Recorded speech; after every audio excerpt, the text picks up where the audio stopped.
September 13-ന് Bharat Ratna doctor Bhupen ഹസാരികയുടെ ജന്മശതാബ്ദി ആഘോഷത്തിന്റെ ഭാഗമായി അസം സർക്കാർ സംഘടിപ്പിച്ച വമ്പിച്ച ചടങ്ങിൽ പ്രധാനമന്ത്രി നരേന്ദ്രമോദി പങ്കെടുത്തു. ആ ചടങ്ങിൽ വെച്ച് പ്രധാനമന്ത്രി പ്രകാശനം ചെയ്ത ഭൂപൻ ഹസാരികയുടെ ജീവചരിത്രം 24 ഭാഷകളിലേക്കാണ് ഇത് മൊഴിമാറ്റിയത്. എഴുത്തുകാരനായ ശ്രീ എസ് ആനന്ദനാരായണനാണ് ആ പുസ്തകം മലയാളത്തിലേക്ക് മൊഴിമാറ്റിയത്. ആജ്ഞ രവീന്ദ്രന്റെ റിപ്പോർട്ട് കാണാം.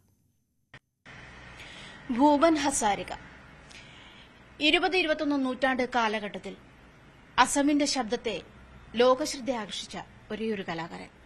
അദ്ദേഹത്തിന്റെ ജന്മശതാബ്ദിയുമായി ബന്ധപ്പെട്ട് ഈ കഴിഞ്ഞ 13-ാം തീയതി പ്രധാനമന്ത്രി അസമിൽ നടത്തിയ ചടങ്ങിൽ അദ്ദേഹം നൽകിയ സംഭാവനകളെക്കുറിച്ച് പ്രകീർത്തിച്ച് സംസാരിച്ചു. അപ്പോഴാണ് അദ്ദേഹത്തിന്റെ ജീവചരിത്രം കുറിക്കപ്പെട്ടത്. അത് 24 ഭാഷകളിലേക്കാണ് തർജ്ജമ ചെയ്യപ്പെട്ടത്.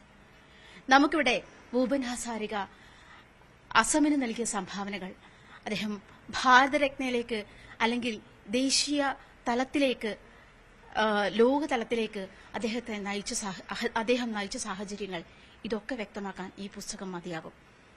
നമ്മളോടൊപ്പം ശ്രീ എസ് ആനന്ദനാരായണനുണ്ട്. അദ്ദേഹമാണ് മലയാളിക്ക് ആ പുസ്തകം പരിചയപ്പെടുത്തുന്നത്. നമസ്കാരം സാർ. സാറ് നമ്മളോടൊപ്പം ചേരുകയാണ്. എന്താ വെച്ചാൽ ഭൂപൻ ഹസാരികയെ കൂടുതൽ ഇനി മലയാളി അറിയാൻ പോകുന്ന സാറിന്റെ പുസ്തകങ്ങളിലൂടെ, അക്ഷരങ്ങളിലൂടെയൊക്കെയാണ്. അപ്പൊ സ്വാഭാവികമായിട്ടും കൂടുതൽ, അതായത് ഭൂപൻ ഹസാരിക ആരാണെന്നും ഇന്ത്യൻ ചരിത്രത്തിൽ തന്നെ ഒരു വലിയ നാഴികക്കല്ലായ മനുഷ്യനാണ്. എന്നിരുന്നാൽ പോലും കൂടുതൽ ഇനി മലയാളി വായിച്ചറിയാൻ പോകുന്നത് സാറിന്റെ അക്ഷരക്കൂട്ടങ്ങളിലൂടെയാണ്. ഈ ഒരു കാലഘട്ടം എങ്ങനെയാണ് അനുഭവിച്ചറിഞ്ഞത്? അദ്ദേഹം ഒരു സത്യത്തിൽ ഒരു ബഹുമുഖ പ്രതിഭയായിരുന്നു എന്ന് പറയേണ്ടിയിരിക്കുന്നു. അദ്ദേഹം ഒരു ഗാനരചയിതാവായിരുന്നു, ഒരു സംഗീത സംവിധായകനായിരുന്നു, ഒരു ഭാഷയിലല്ല 3 ഭാഷകളിൽ സിനിമയെടുത്ത വ്യക്തിയായിരുന്നു.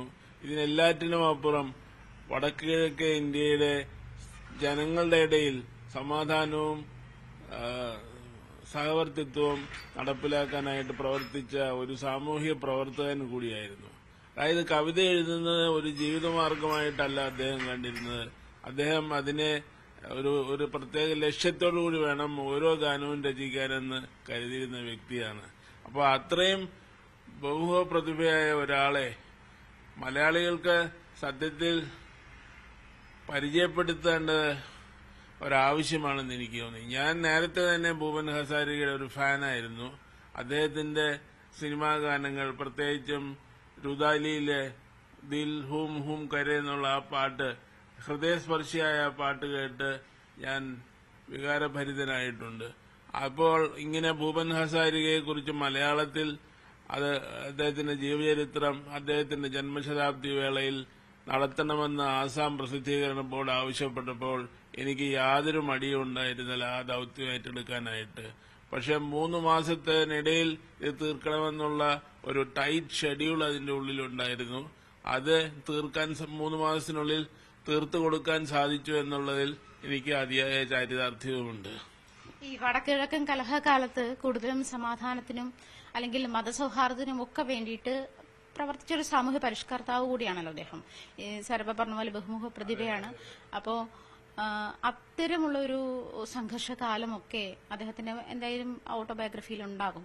ആ ഒരു ഇത് സാർ എങ്ങനെയാണ് ഒരു പഠന വിധേയമാക്കി തന്നെയാണോ മുന്നോട്ട് പോയത്? അതെ, അവിടുത്തെ വിവിധ ഗോത്രവർഗക്കാർ തമ്മിൽ പല സംഘർഷങ്ങളും ഈ 1960 മുതൽ ഇങ്ങോട്ട് ഉണ്ടായിട്ടുണ്ട്. അതിന്റെ അലയൊലികൾ നമ്മുടെ നാട്ടിലും പലപ്പോഴും ഉണ്ടായിട്ടുണ്ട്. ഉദാഹരണത്തിന് ഉൾഫ, ആസാമിലെ ഉൾഫയുടെ പ്രവർത്തനങ്ങള്, അല്ലെങ്കിൽ നാഗാലാൻഡിലെ വിഭജന പ്രവർത്തനങ്ങള്, ഇതെല്ലാം സത്യത്തിൽ വടക്കിഴക്കേ ഇന്ത്യ അവഗണിക്കപ്പെട്ടതിന്റെ ചില ലക്ഷണങ്ങളായിരുന്നു.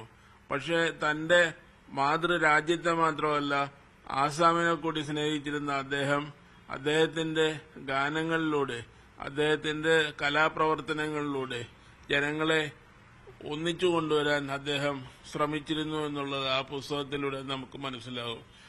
സത്യത്തിൽ സാമുദായിക കലാപങ്ങളെ ഒരു പാട്ടിന്റെ ബ്രിഗേഡ് അവസാനിപ്പിച്ച ചരിത്രം ആസാമിലല്ലാതെ മറ്റെങ്ങും ഉണ്ടാവില്ല.